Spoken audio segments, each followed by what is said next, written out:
Aha. All right. Welcome out, fellas. Let me get something on real quick. Oh, never mind. So, welcome out to Smoking Syncretism. You guys, I got another one hot out the pot for you.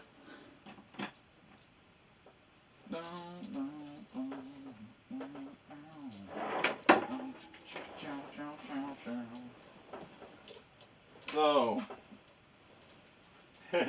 it's funny because I was actually about waiting for the ball to drop. We were sitting around smoking, and this subject came up: the pagan origins of. Yeah, somebody brought up to me. They said the pagan origins of the real reason we celebrate New Year's, and I was like, yeah, probably. I don't doubt it. It doesn't really surprise me. I don't really think much of it at first, but I mean, most stuff is freaking pagan. That's not Christian, apparently.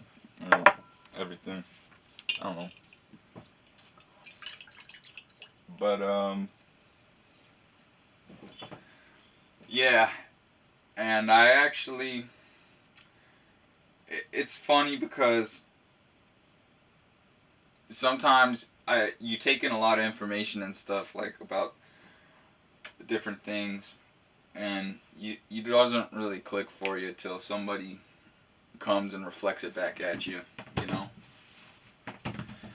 And I think that's what I'm gonna end today's talk on. Let's talk about reflection, conscious reflection. But this video right here is about the new year. So it's the new year, or is it? It's particularly about the New Year's celebration and why is our first day of our year January 1st? What the hell does that have to do with anything? It's not the first day that the sun starts to grow. It's not the time when everything starts growing outside. What the heck does January 1st have to do with anything? You know? But today that's what I'm going to touch on. So here, they'll start here because when they brought it up, I was like, yeah, you know, I actually do. I did know about the Janus thing and about January and our months. Sorry, switching up some water. Mm-hmm.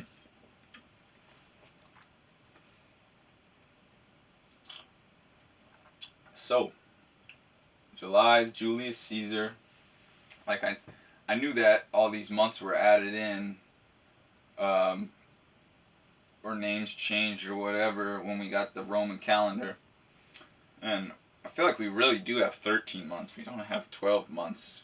Um, so July, Julius Caesar, and then we got June, the wedding month for Juno, you know, which is the fairest in the wedding. And but the thing is that's funny about that, people spend so much money on trying to get their wedding date in June and all this stuff and have the perfect wedding in the perfect wedding month. But really, the funny joke about I think that is the discord of the golden apple. You know how Eris throws down the golden apple, and then the three women. I think it's Aphrodite, Juno, and or maybe I'm fucking that up, and maybe Athena, but I don't really know for certain. I think Helen might actually have been one of them. But anyway, you know, the whole wedding breaks down to a fight, basically. The golden apple at Discord. So That's funny. I don't know if you really want to have your wedding in that month. Maybe it'll cause a fight, you know? Maybe that's the joke pulling on us with that one. Uh, Shout out Flat Earth Dan, the man, Discordian Dan. Follow him on um, Telegram and YouTube. Shout out to subscribe to him on YouTube. August is Augustus. January Janice.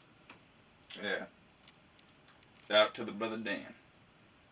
So he's January is Janice. January 1st, really New Year's, or is it the birthday of the Roman two-faced god Janus? Of endings and new beginnings. That sounds like New Year's. And mercantilism. Okay. That was the bingo moment for me. That was the smoking syncretism moment. Yeah, you're smoking that good ganja, and man, all this information, it all synced up. Um, I started to think, mercantilism. Oh, huh, that's weird. So the start of our entire year is based off of like a business god, and it's got the face of a man and a woman on the same head. Uh, Weird. Seems like there's a lot of like dualistic spell casting in reality. Everything is two-sided too. Like the red and blue spell casting and all that stuff, It's the god of dualism too. So what the heck? Oh, why is this the first day of the year? And why is this the god for that month? The first month of the year, you know? And the New Year's god. What is that? What does that have to do with anything, you know? But okay, mercantilism. What do we know? Mercantilism, Mercury, and in the mythology, Hermes is doing stuff that has to do with swindling and manipulating and getting his way and um, getting his way out of stuff. Swindle his way out of stuff. Like in the one of the first stories of Hermes is when he steals the cattle from Apollo and kills him. And then guess what? he swindles his way out of it by giving him the turtle shell lyre. So yeah, business is cutthroat. Business is cunning. Business is about swindling. So it's not really a positive thing. Okay. Um,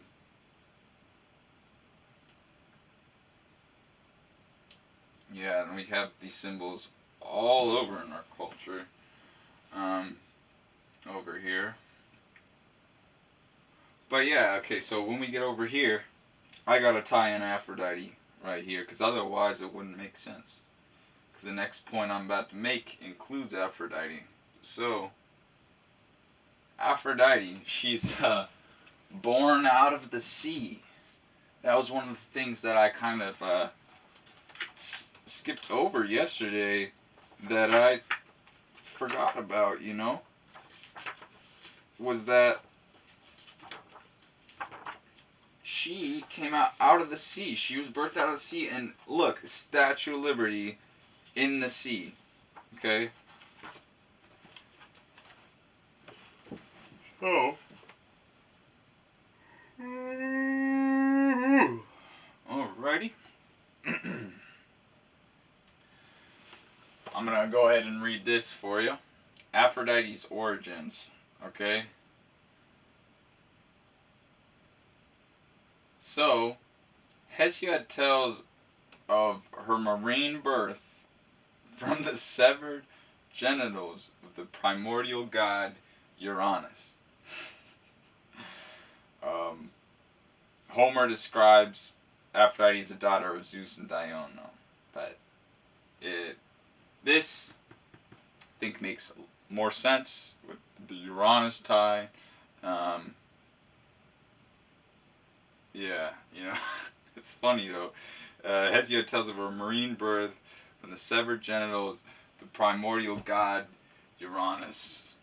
So the penis of the severed penis of the sky god fell into the ocean, and a swath of sea foam birth out came Aphrodite. It's funny, I think. Let's make sure it's still running. Yeah. So, and then here in this book, this is why I think it does tie into this. Well, actually, I'm gonna get to this in a second.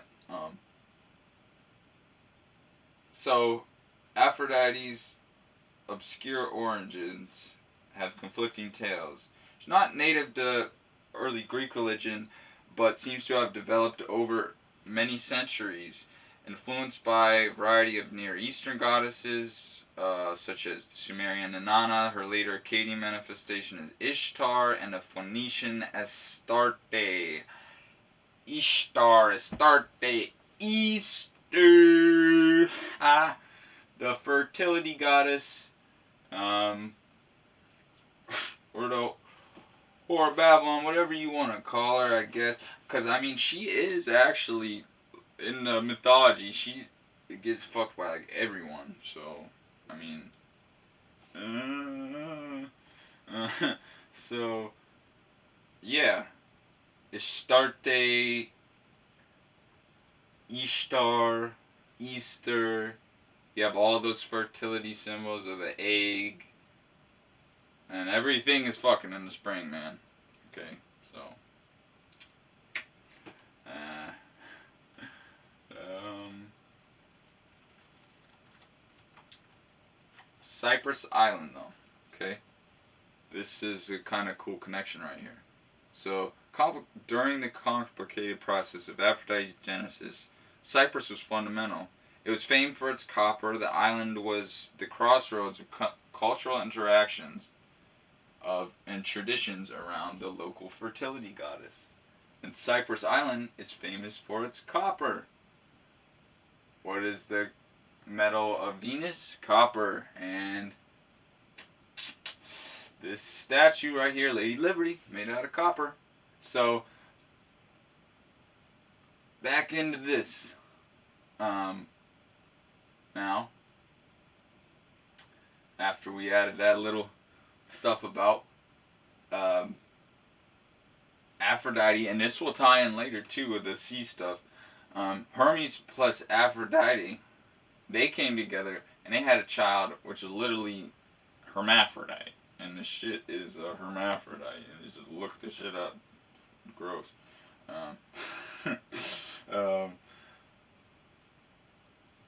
Yeah. And then, not only that, so Hermes gave birth to a hermaphrodite, or he didn't give birth, Aphrodite did. One of his children is a hermaphrodite. But also, Hermes is also the father of Pan, a half animal, half man. So, Hermes is,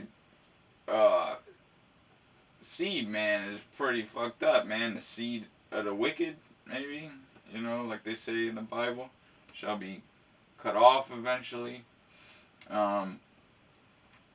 So he's also the father of Pan, who, like Hermes, was known to have sex with men. Pan, I think, was more known for it, just like wild, ravenous sex. I mean, it's like a freaking half goat or whatever. And then you have all those weird fertility rites about between Saturnalia and all that stuff, and the Yule log, and it being a phallic symbol, and then you have the goats being sacrificed, and also the orgies during that Saturnalia, and they would even include animals like the goats. But anyway, let me actually take a step back just for a second, because I want to explain the connection that I was talking about between Venus and Uranus, like Aphrodite and Uranus, because here's another connection. So, unlike most of the planets, Venus rotates east to west. Um, Uranus is the only other planet with this backward rotation. Uh, planets, nah, man, they're lights, but still, they have motion in the sky, and they're the only two that follow this motion. And it's interesting to note that even though Uranus was not yet blah blah blah discovered, modern astronomy, ancients linked Venus and Uranus in story. She's his daughter coming from the ocean foam that arose from his severed penis. Okay, so back here. So Capricorn, and then we have the tie between goat sacrifice and satanic stuff, and we also have Baphomet, because Baphomet is half goat, but okay, so January is the month. Right now, we're in Capricorn, right? Janus, it's the god with a man's and a woman's face in the same head, okay? Sign of god of duality, and it's also tied with Mercury and Hermes. Hermes gave birth to a hermaphrodite. He also gave birth to a goat, right? So, transgender goat, satanic transgender goat shit worship.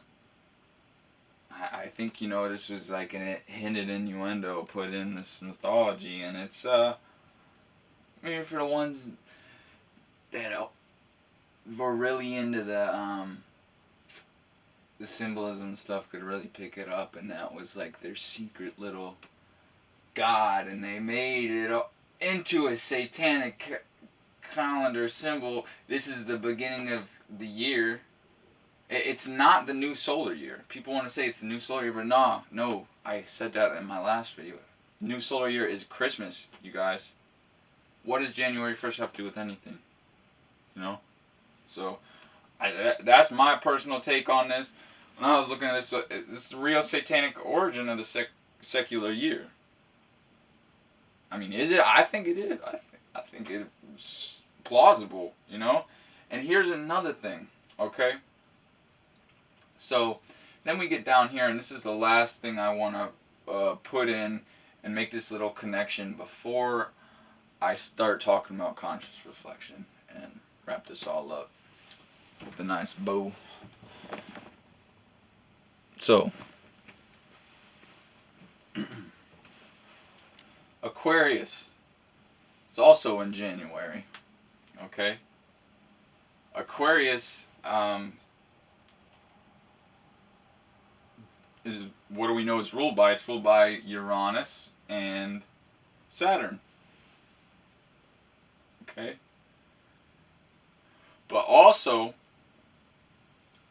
I was having my chart read by Aaron Wage Astrology. Shout out to Aaron Wage Astrology again. I think I shouted her out in one of my previous videos, but I like her. She's good at what she does. And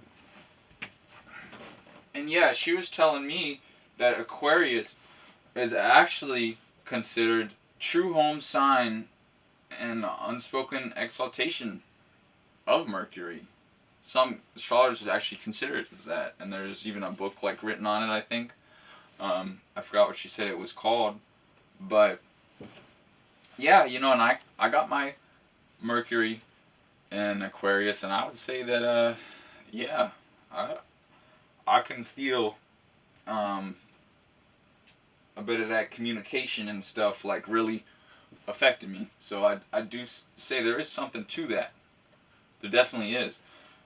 But okay, so Aquarius is ruled by Saturn and classic astrology, but also Uranus.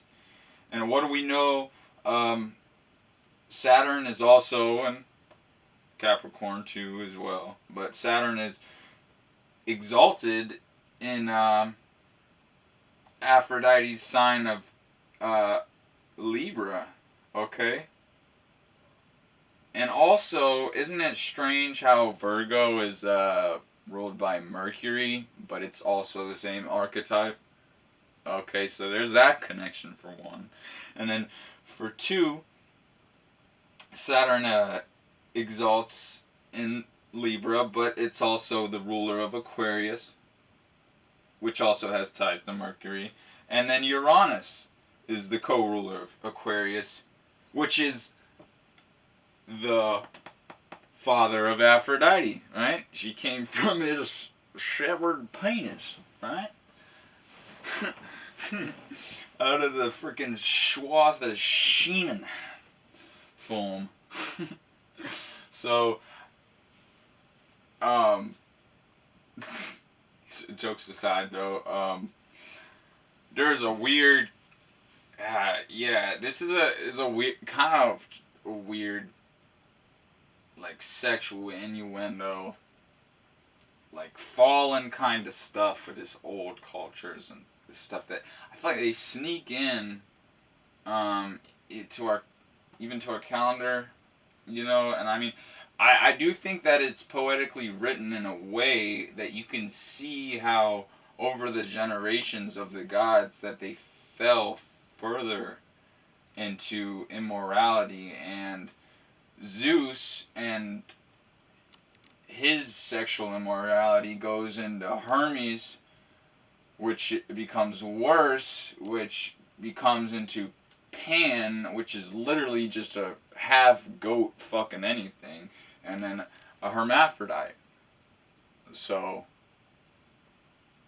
you see it's like a further fall. And then I mean, if Baphomet is a combination between Pan and hermaphrodite, that would be an even further fall, I feel like, into like immorality. And if there's people out there that really do worship Baphomet as Satan and all this stuff, I do think that it may have stemmed from right here, from this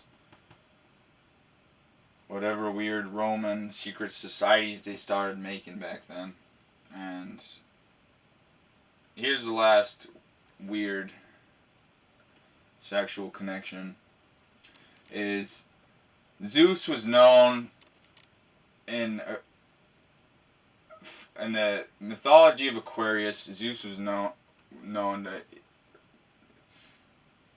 that he picked this boy that he was very fond of, and was like, I don't know, wanted to kidnap him from his family for some reason to bring him into heaven and serve the gods ambrosia, which is like, if you know the meanings of those mythologies, like the sexual fluids or whatever.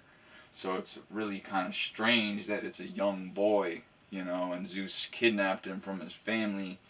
And people say there's pedophilia involved with that. And pedastry, or whatever they call it, is an actual word in Greek and Roman culture, whereas a socially acknowledged practice that of men sleeping with young men or boys or whatever. And I mean, Socrates was even known for, like, I think having a homosexual tie with one of his students or something like that.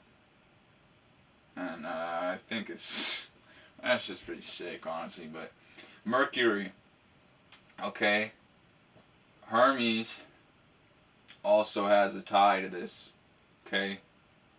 So